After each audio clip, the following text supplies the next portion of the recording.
Man, I really lucked out. Who knew I'd get a windfall like this, right? A windfall? Something good happened to you? Wait, you haven't noticed yet?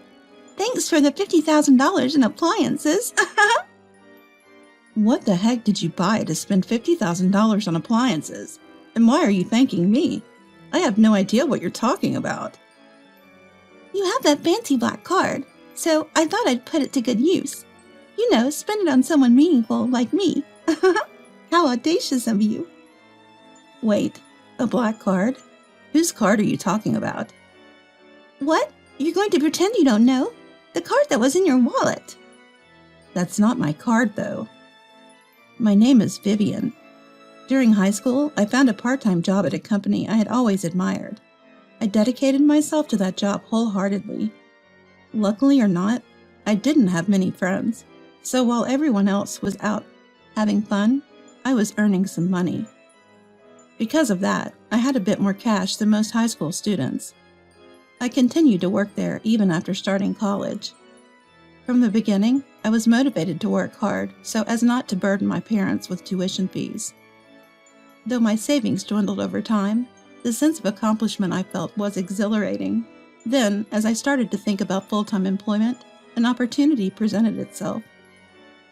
Vivian, you're always so reliable. How about working for us full-time? I was thrilled to get an offer directly from the CEO, and I accepted it without a second thought.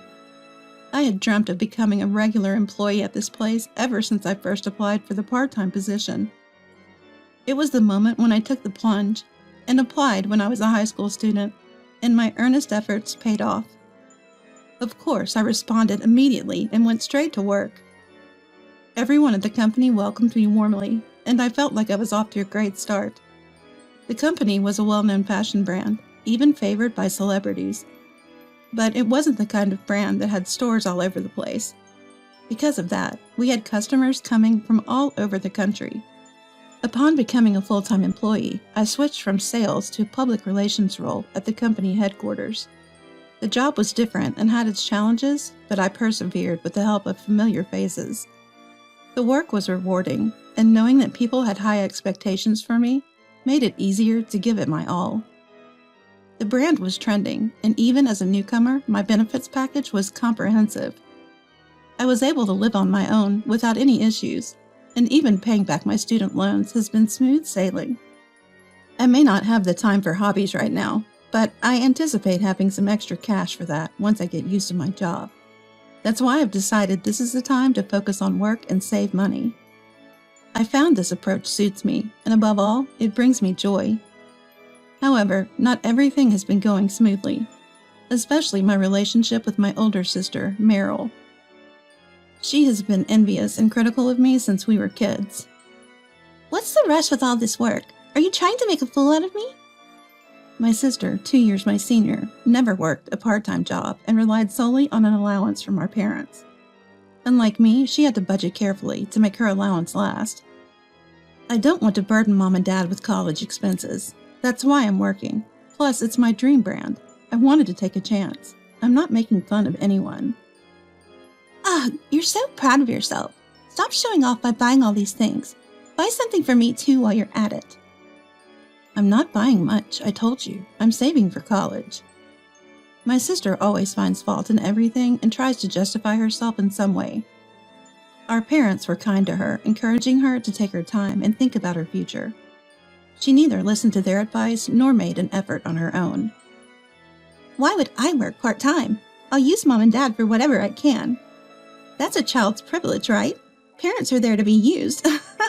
My sister never put in any effort, but would get jealous when I tried to do something. Both our parents and I were appalled by her mindset. Then tragedy struck. Our parents passed away in an unexpected accident. This happened just as I was about to graduate from college. While I was consumed with grief, along with our grandparents, my sister seemed merely irritable.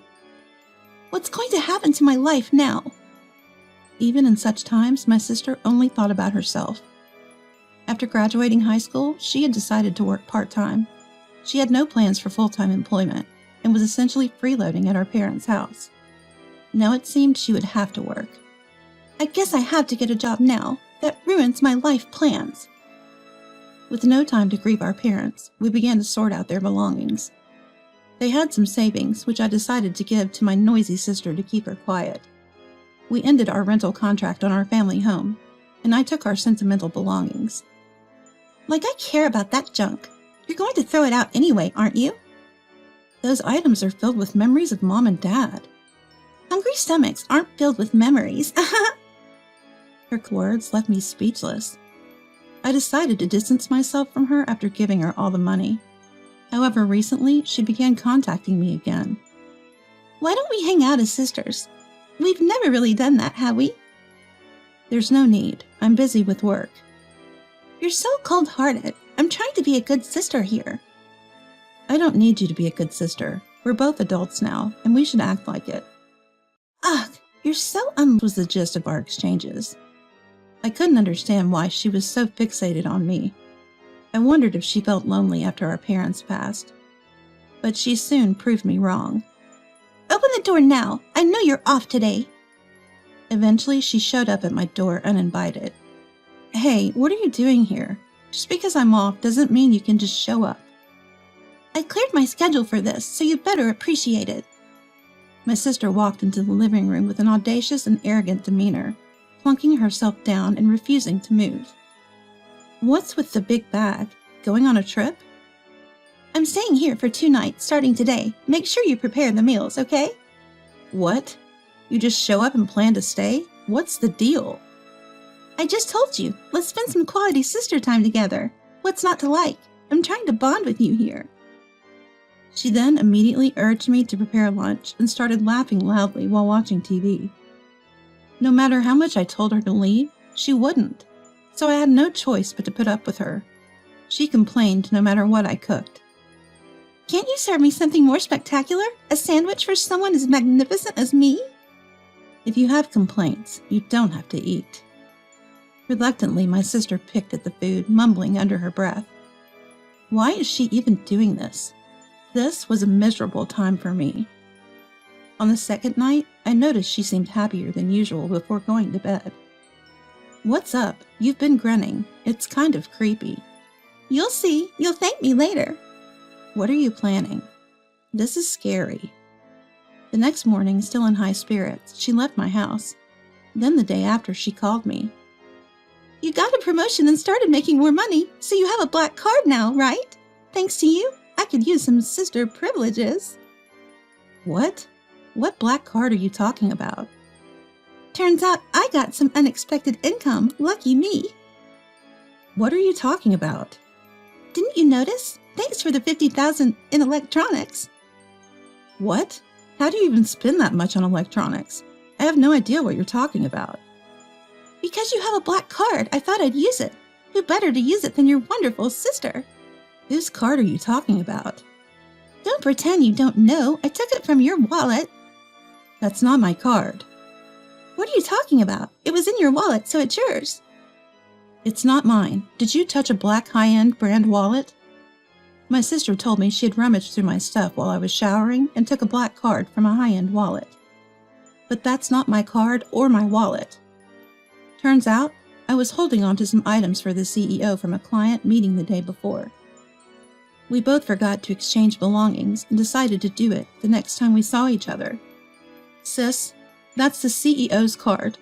You seriously spent $50,000? So, stop lying.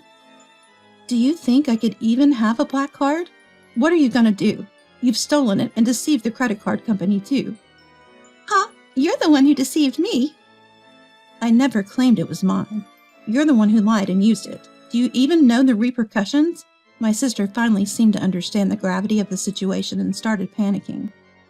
Make it look like you spent it. This is your fault for belittling me. I never belittled you. You created this mess. You always play by your rules and hardly work. Shut up. This is your fault. All the $50,000 worth of electronics are mine, and I'm not sharing. That's not even the point here. You're just jealous, aren't you? Never knew spending $50,000 could be this thrilling. Just handle it with the CEO, will you? With no resolution in sight, I had to explain everything to the CEO. I was ready for the worst, getting fired, or demoted. But the CEO's reaction was unexpected. After listening to the story, the CEO seemed a little surprised at first, but remained calm. I'll handle it directly with your sister. Can you just stand back for a bit? In my own home, it was my family who stirred the pot, so getting fired wouldn't be surprising. But my boss, the CEO, had this mischievous smile as if he had something up his sleeve. I was relieved I wasn't fired, but anxious about what might come next. A few days later, the CEO sent my sister a formal letter, suggesting he might take legal action through a lawyer. I couldn't do anything when she immediately called me flabbergasted. Heartless, isn't he your CEO? Don't you get it? You used someone else's card and caused this mess. I was ready to lose my job, too. You need to sort this out with the CEO. Luckily, the CEO wasn't seriously planning on suing her. He sent the letter to settle matters. If she agreed to a settlement, he would let it go smoothly with just a refund. I won't pay. It's your fault, so you should cover it. I thought I was using your $50,000, not the CEO's money. You think that excuse will work? Why can't they just dock it from your salary? The CEO wants to talk to you. This has nothing to do with my job. My sister, who seemed not to fully grasp her situation, kept trying to pin the blame on me. As the CEO's deadline approached, she became increasingly anxious. Despite her constant complaints, she seemed to realize there was no way out. She told distant relatives and friends about the situation, gathering the money to refund the CEO, much to my surprise. I was surprised that she managed to do it in about a week. The CEO accepted this as her paying back money she had borrowed, and didn't intend to escalate the matter. But after my sister openly discussed her situation, she started receiving cold glares from everyone around her. She hadn't saved a penny, squandered our parents' inheritance, and didn't have a stable job. Showing up to borrow money after racking up credit card debt only made her look worse. It seemed like she started contacting me regularly because her inheritance was running out and she needed a new host to mooch off of. She had been borrowing money from everyone, but still refused to work, and was now looking to borrow even more. You expect me to work? You make good money. You should take care of me, and while you're at it, pay back all the debt I owe people because of your CEO. I had lost all patience with my sister, who was still acting so arrogantly. I've already given you all the inheritance. I even let you stay over because you showed up unexpectedly. I can't let you push me around anymore. I'm cutting ties with you. I firmly said that and decided to block all communication from her. I moved and started a new life, committed to moving on. As for what happened to my sister, she continued her reckless behavior, leading to a miserable life. She was so stubborn about not working that she couldn't make ends meet, and no one was willing to help her. She had to resort to borrowing just for living expenses from financial institutions. The amount kept piling up, reaching tens of thousands of dollars. Relatives and friends started demanding repayment, making her life incredibly tough. She couldn't even get job interviews due to her lack of employment history, and when she did, she was hardly ever hired because of her attitude. She's barely making ends meet through part-time work. As for me, thanks to my CEO's understanding, I've been able to continue my work without repercussions. I was the one who gave her access to the money, and I'm sorry for putting a strain on your family relationship, Vivian. I've always appreciated your hard work, and I wanted to handle this as smoothly as possible. Thanks to my CEO's sentiments, my life has continued on much the same. Though I hope never to face such a situation again, it was an event that made me think my life could have ended.